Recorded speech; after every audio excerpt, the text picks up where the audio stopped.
really an important and eye-opening event for me. It was an in-depth conversation, a 2-day conversation about the complicated history of race relations and racial inequality in West Virginia and in America. We talked about the causes and consequences of structural inequities that exist across society, across politics, across education, across financial systems, and how these inequities negatively affect every one of us. Many of us came out of the experience committed to working together to build a community that improves the well-being of all West Virginians. And we continue to meet monthly, we make plans, and we talk. And we will act. Initially, the summit was organized by the West Virginia Center on Budget and Policy, and it was supported with groups like the Partnership of African American Churches and the Black Ministerial Alliance and the American Friends Service Committee and West Virginia University and lots of other groups. The Kellogg Foundation, the W.K. Kellogg Foundation, provided a lot of financial support. A lot of us paid our own way too, but people there, it was subsidized by Kellogg, which was awesome. And Dr. Gail Christopher, who's one of their vice presidents, actually came from New York to participate and to speak. And she reminded us that race is not real.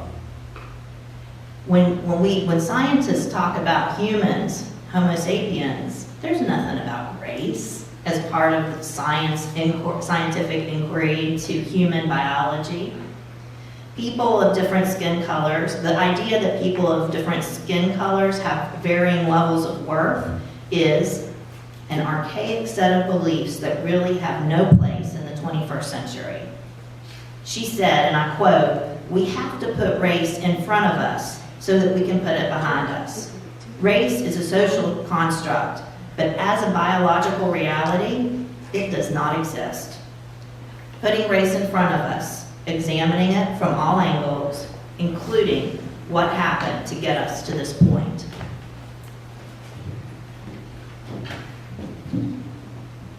And it was fitting that during the Race Matters occasion, which Amy and I participated in, I read a poem there called Appalachian Blackface. And it blends the idea of the old minstrel shows, right?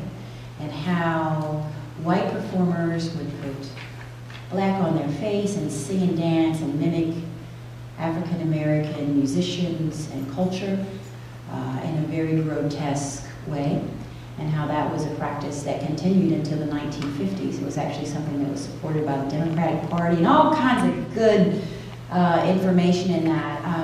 And I welcome you to look up Appalachian Blackface. NPR did a piece on the Race Summit, and that was included in that. But as we talk about the summit and Race Matters, I'm going to be sharing poetry with you, and I want to share a piece by Muriel Rukeyser. Is anyone familiar with her work? And this is a piece called George Robinson's Blues. It is from the Book of the Dead, that documents the Hawks Nest Tunnel epidemic. How many in here are familiar with the Hawks Nest Tunnel? All right, I'm going to call on somebody to just share what that was. Would somebody just share a little bit about Hawks Nest Tunnel? I saw lots of hands go up.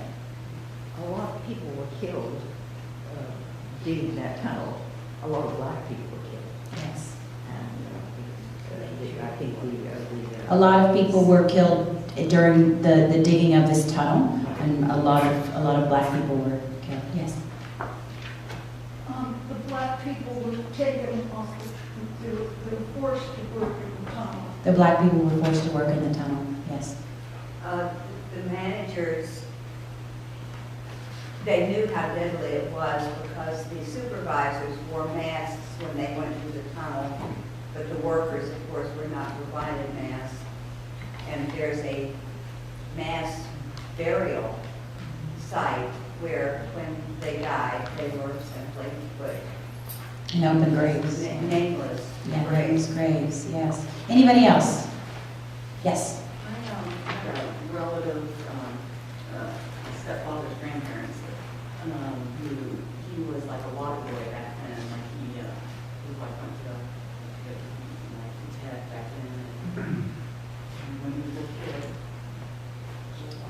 Yeah, so they were in child labor, all kinds of labor things. And the Hawks Nest Tunnel was Union Carbide, and they were digging through silica, right?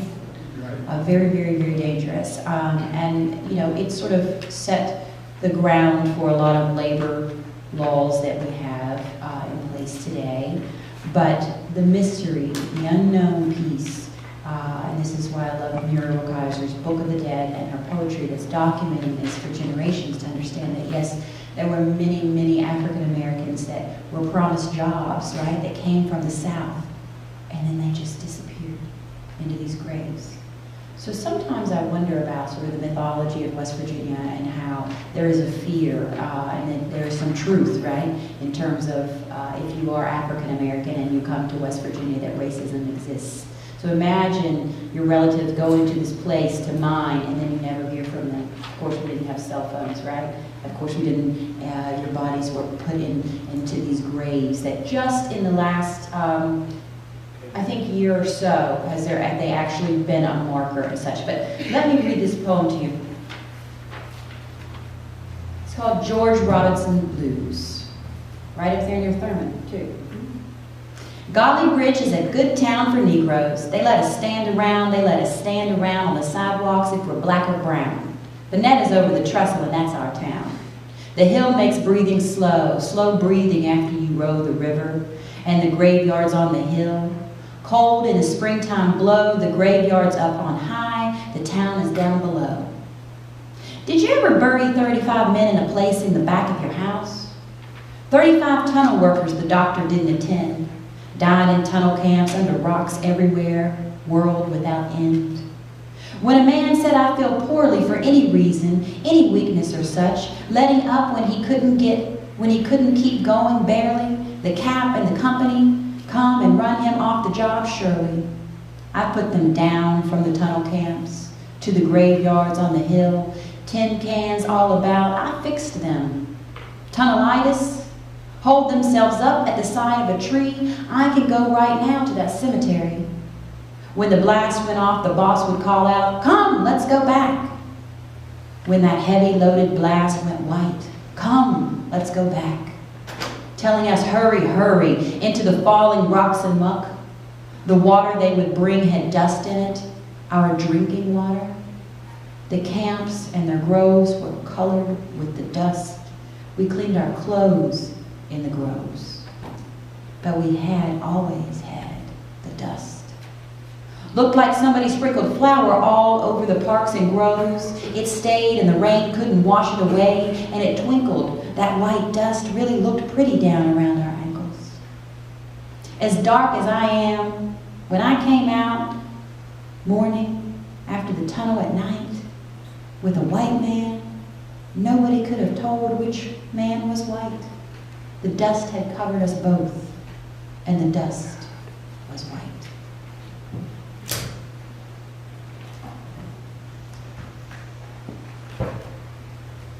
I'm capable. When we look at American chattel slavery, which lasted for centuries, we're always told, don't talk about it, shut it down, why, it's over with now. And what I understand as a healer, as a clinician, and as an educator, is that it doesn't just go away.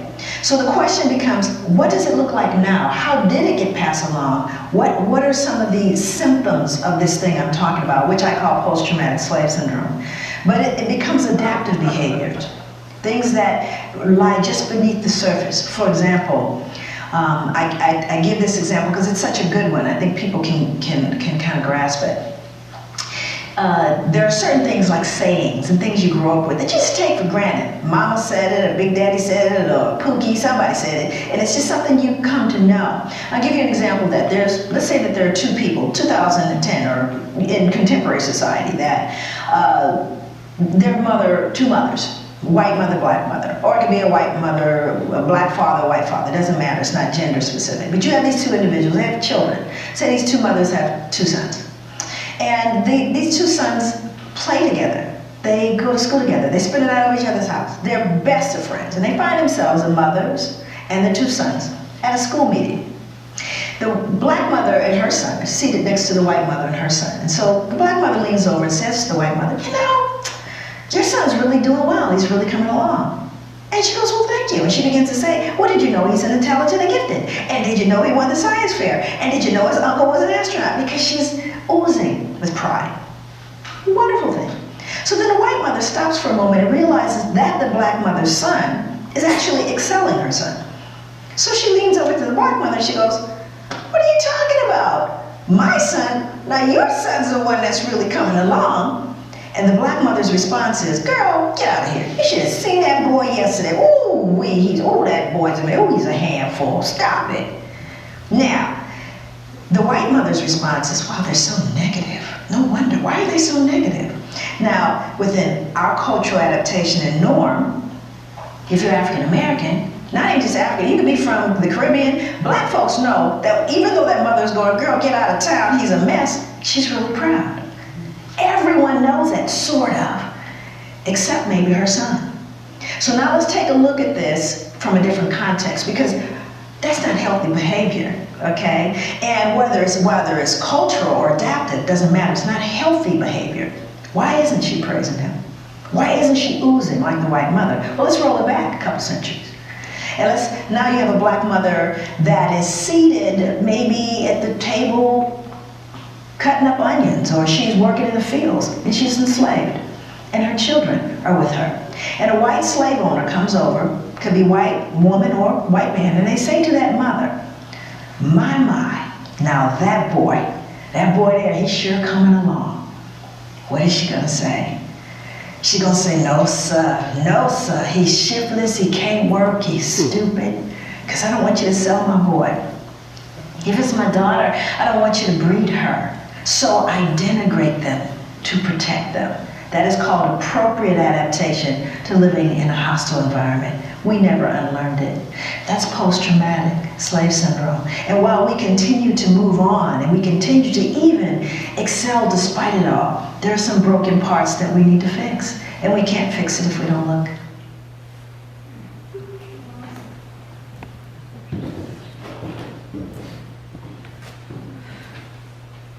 This film is cracking the codes, the systems of racial inequity.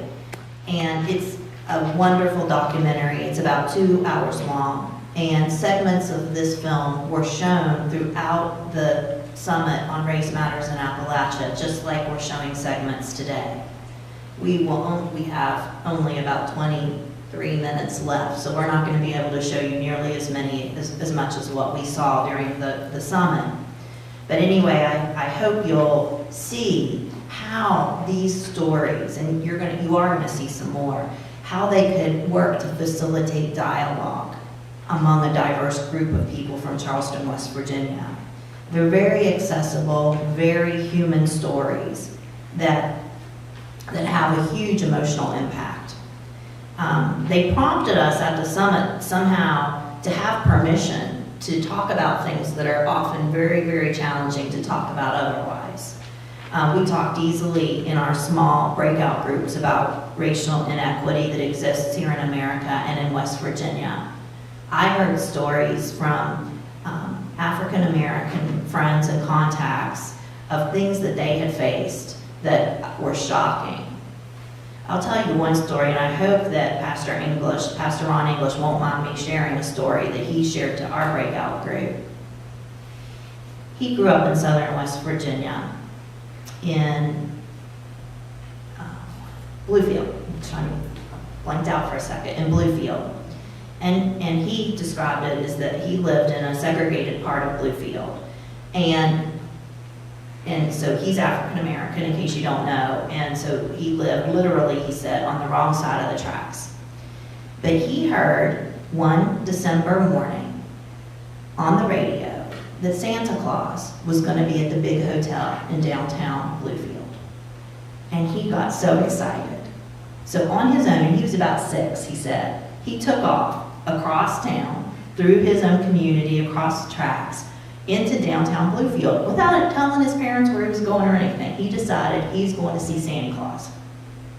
And he shows up at the hotel. Oh, by the way, I believe that I saw on Facebook that Reverend English I think he just celebrated like his 72nd birthday. So that will give you some idea about when he was 6 years old. And And he shows up at the hotel, and the doorman said, "Boy, you can't come in here." He's like, "Oh, but I heard Santa Claus is here. Santa Claus is for me. Santa Claus is like, you can't come in and see Santa Claus." "No, sir." And Reverend English got really upset and started crying. And they called the police, and the police came, and they put him in their car, and they took him home. And he did not see Santa Claus that day. And just imagine as a 6-year-old boy how that felt, that Santa Claus wasn't for him. It was a segregated hotel, obviously. He had no idea about that. Even though he lived in segregated Bluefield, he didn't know. He learned.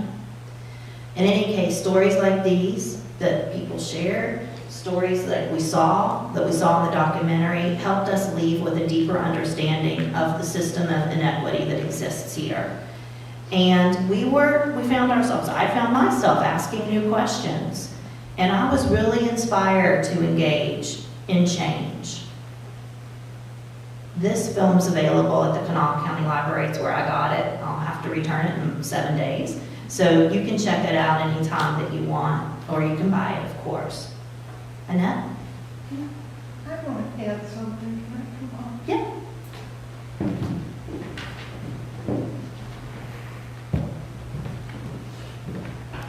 My dad came from a little town called Curtisville, Pennsylvania, and he went in the coal mines when he was only 12 years old. And in Curtisville, there was a part of the town that was all Italian, a part that was all Polish, a part that was all Serbian, a part that was all black. And Daddy's mantra was always, Sicilians are proof there's no such thing as a pure race, because everybody stopped there and left something behind, and it's only the coal operators try and convince us different from keeping us from organizing. And I think that the reason why we're all split up is because somebody was profiting from our splits.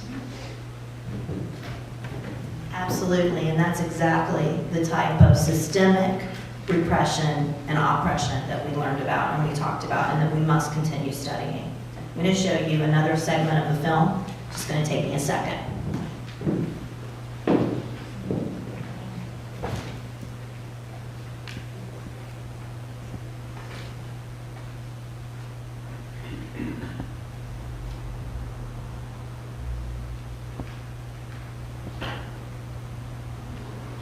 About who we are today.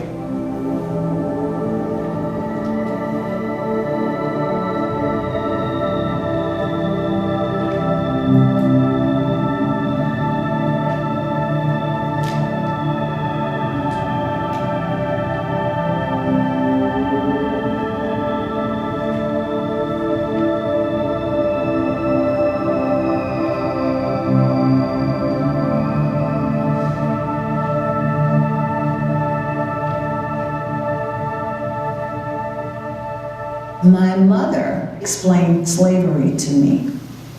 And I remember I was really, like in elementary school, and she described slavery, that people, human beings were slaves. And I didn't understand what she meant, so I asked her to explain that. What do you mean? They had them to do a lot of chores? Because she had us doing a lot of chores at home. But I knew that wasn't what she meant, but I wanted to, what do I compare this to? She said, oh, no sugar, They couldn't be married, they couldn't keep their children, they didn't have their own souls, everything was taken from them. And your grandfather, she meant her father, his father was a slave. I said, no way. I said, well, why did the people let themselves be slaves? And she said, oh, Erica, it wasn't like that. The whole government supported it.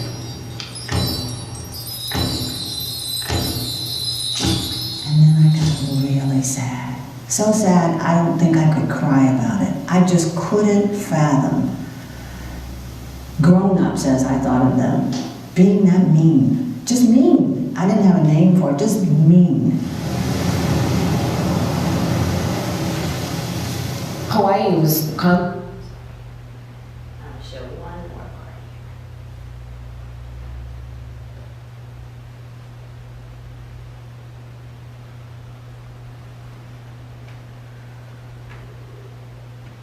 people.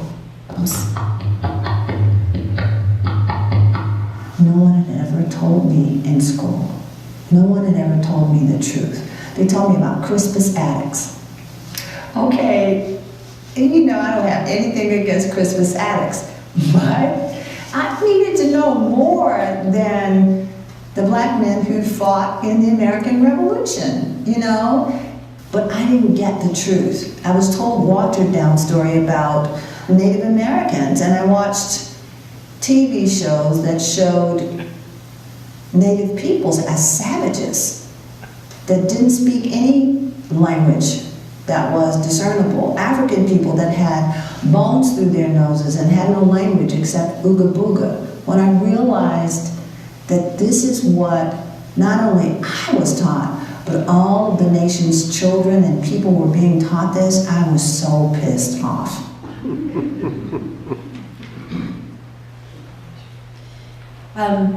I just want to say, just sort of what I'm feeling, if you all don't mind, before I read my poem. And I think that in Appalachia we have a distinct calling in this conversation of race, because once we all realize, I'm just sort of paraphrase Audre Lorde here, once we all realize, right, that we are all slaves, right, on this plantation, right, then we can start to dismantle the master's house with a new tool. And I think that what we're talking about, race being a social construct for economic development in America, when we look at Appalachia and the class and caste system that we exist in, and how poor white Appalachia sets to serve sort of a stage for just, we're not quite that, right? We're not quite that. And another sort of way to divide America, right? We have a very, very important role in the conversation, and race and class. And I think that's a pretty daggone scary thing if you get Appalachia fired up about race and how that can change the conversation in America. And that's sort of my existence in this world as a biracial Appalachian. I feel a sincere sort of calling to, one, continue to exist, and to share this message of how race and class are dividing America for somebody's gain, certainly not ours. I'm going to close with a poem. It's very dear to me. It's called Black Diamonds, and it's dedicated to Mrs. Jenny Lynch, her husband, as the poem will tell. Was murdered in Upper Big Branch mine disaster, and he's one of 2 African American miners that died in that. And how I came to know that story is when it was on the news.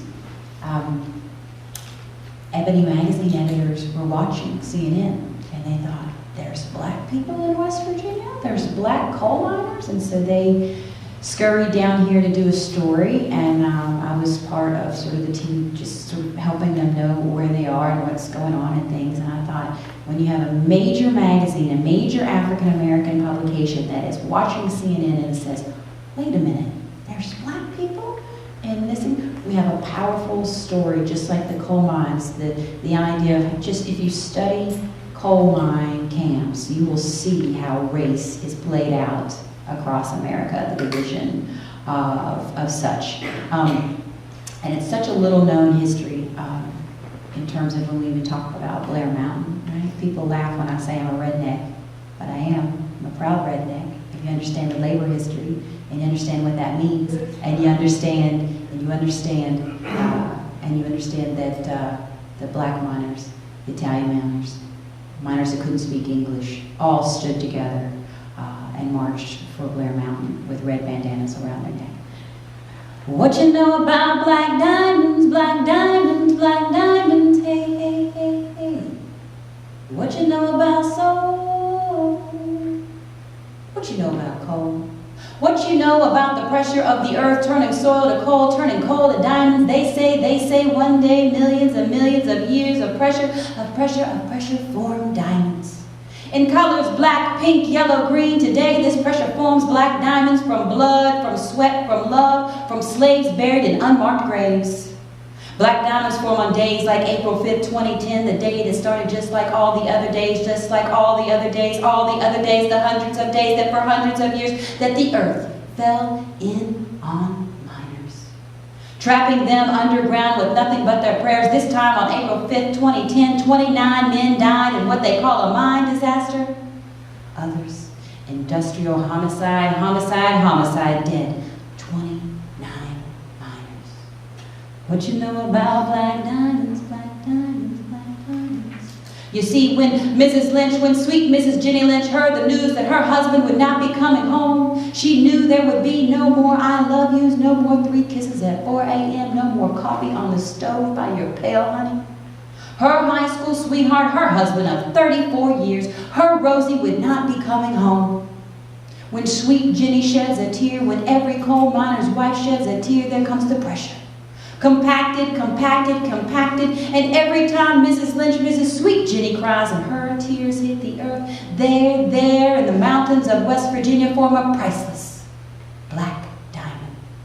No coal company can ever sell these jewels of Appalachia, these women who love their men deep into the earth. This special breed, this diamond forming diamonds, compacted of tears, of love, of human slavery, of the company store of, we're sorry for your loss, of black lung. This, our history is scattered. You have to find it in poems called Black Diamonds, Black Diamonds.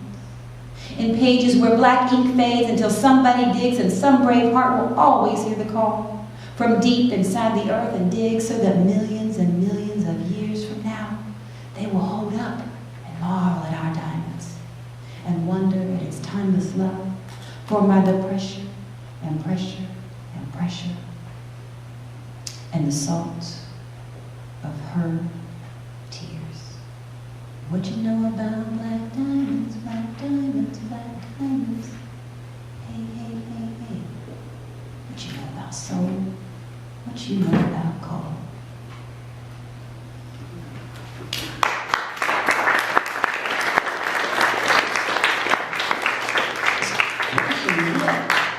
Almost completely the same. Ask an anthropologist. We are all, every people, less than 0.1% different. Other 99.9 is what makes us humankind, but the human mind is a master at building barriers. Fact. The human psyche will do almost anything to remove dissonance. Dissonance means that which is outside of your comfort zone.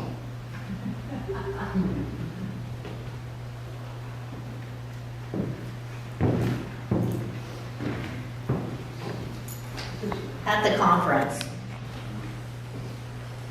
we heard from a man named Dustin Washington, and he works for the American Friends Service Committee, the Quakers, in Washington State. And he has worked since 2001 with other anti-racist community organizers to plan and facilitate the Tyree Scott Freedom School. Freedom School has become a central organizing effort to educate young people about the ways in which oppression and suffering manifest itself in their communities. This is all happening in the Pacific Northwest. And it helps the young people understand how it manifests in their lives and what they can do about it and what they can do to challenge it. The impact of the Freedom School has varied. Some individuals have come out with profound and life-altering educations, and others have been marginally enlightened. In many cases, though, we won't find out what the benefits of this education are until these folks have had a whole lifetime of experiences. But in any case, the people go back into their own lives after going through Freedom School, and they make connections to real life experiences. The curriculum includes all kinds of things. It includes history lessons and opportunities to share culture and develop leadership, maintaining accountability for the participants, networking, understanding power and understanding gatekeeping, what allows one person access, what keeps another person out, and undoing internalized racial oppression. The participants in these freedom schools, they learn why people are poor, and they develop power analysis skills. They define. They learn African American history, Native American history, Latino and Asian history, and they discuss intersections of racism with other isms, such as sexism and heterosexism, which is otherwise known as homophobia. They take field trips to places where they can see history alive, and they have meetings with political and government leaders. And that gives them a chance to see that these power brokers are humans, just like they are, and they learn how to talk to them and to speak the truth to power and ask hard questions of community leaders and use the information that they learned in Freedom School. Freedom School gives young people a sense of their own power and their ability to make change, and gives them a deeper understanding. The people who participate in Freedom School often become parts of other community organizing happening in that part of Washington State. And it works in reverse too. Some groups and individuals become familiar with what's happening at Freedom School, and then their involvement shifts so that they can participate and they can support what's happening at the Freedom School. Today, it's been in operation, since 2001. So it's 2015. So we've got 14 years of Freedom School alumni who, guess what, are now running the Freedom Schools. It's entirely facilitated by people who've been through it. And they obviously, these folks take their lessons and they engage in anti-racist community organizing wherever they are. And that's not now, their graduates are all over the country. Well, it's my pleasure to tell you guys that Freedom School is starting right here in Charleston this summer in August. And it's something to applaud. The American Friends Service Committee is going to be, they're sort of taking the lead on it, and there are a lot of other groups that are supporting it. My question to you, UUC, is how can we support it? Have you looked at our youth? Have you noticed that they're almost all of color? Can our youth participate as UUC members? I'm just wondering, can we support it? We've started and we've initiated summer programs in the past when we've seen gaps in learning. I wonder if we can be a part of Freedom School.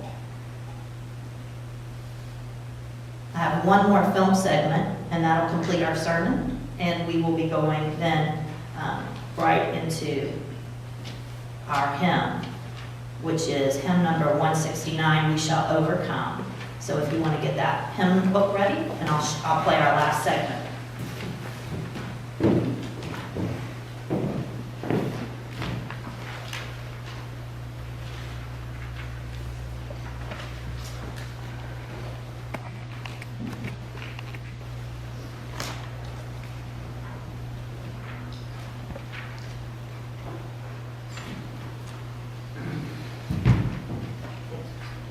Shows up that people are completely unaware of. It's my sister-in-law, who's half black, half white, but looks white. Blue eyes, whiter than most white folks, very white. She and I, we kind of grew up together. We raised our children together. So they're first cousins, and it's the wonderful, very, very multicultural family. So we're going in a Safeway one day. And Kathleen, my sister-in-law, is in front of me, and she's, writing a check for her groceries. Now, my daughter, who at the time was 10 years old, was standing with me, and I was directly behind her, getting ready to get my groceries. So Kathleen comes up, and the checker, who's a strawberry blonde, freckled, very delightful, warm, the checker, this young woman, is talking to Kathleen. Hey, how you doing? It's a nice day today. They're just chatting up, and says, yeah, so Kathy writes her check, and she steps off to the side with her groceries because she's waiting for me. Of course, again, Kathleen looks white, right? So I come up. No conversation. She looks up at me. Absolutely no, just a little chatter. And I write my check. My daughter, however, is 10, notices immediately the difference in how she responds to me. So I write my check, and she goes, I'm going to need 2 pieces of ID. At which point, my daughter looks at me, and she gets very, very embarrassed, and tears are kind of coming from her eye, like, Mommy, you're not gonna let her do this. Why is she doing this to us, right? So I try to figure out what I should do, because behind me are 2 elderly white women. Right? And I'm thinking, okay, so then I become the angry black woman, right? And they're gonna be, and I'm just trying to second guess all the drama. So then I just give her the 2 pieces of ID. I said, you know, some things you gotta choose your battles, right? And then it gets worse. She pulls out the bad check book, all right? So this is a book that shows the people who've written bad checks. So she starts searching for my license in the bad checks, at which point it's just out of control now. Just as I'm standing there trying to decide what to do, and it's really deeply humiliating. Now my daughter is in full-blown emotionally upset, who's 10. My sister-in-law walks back over. And she steps in and she said, excuse me, why are you doing this? And the checker goes, well, what do you mean? She goes, why are you taking her through all of these changes? Why are you doing that? She goes, well, this is our policy. She goes, no, it's not your policy because you didn't do that with me. Oh, well, I know you've been, she goes, no, she's been here for years. I've only lived here for 3 months. And so at this point, the 2 white elderly ladies go, oh, I can't believe what this checker has done with this woman. It is totally unacceptable. At which point, the manager walks over. So the manager walks over and says, is there a problem here? And then my sister-in-law again responds. She goes, yes, there is a problem here. Here is what happened. So you see, she used her white privilege. And even though Kathleen is half black and half white, she recognizes what that means. And she made the statement. She pointed out the injustice. And she, as a result of that one act, influenced everyone in that space. But what would have happened? I can't know for certain had the black woman said, this is unfair. Why are you doing this to me? Would it have had the same impact? But Kathleen knew that she walked through the world differently than I did. And she used her white privilege to educate and make right a situation that was wrong. That's what you can do every single day.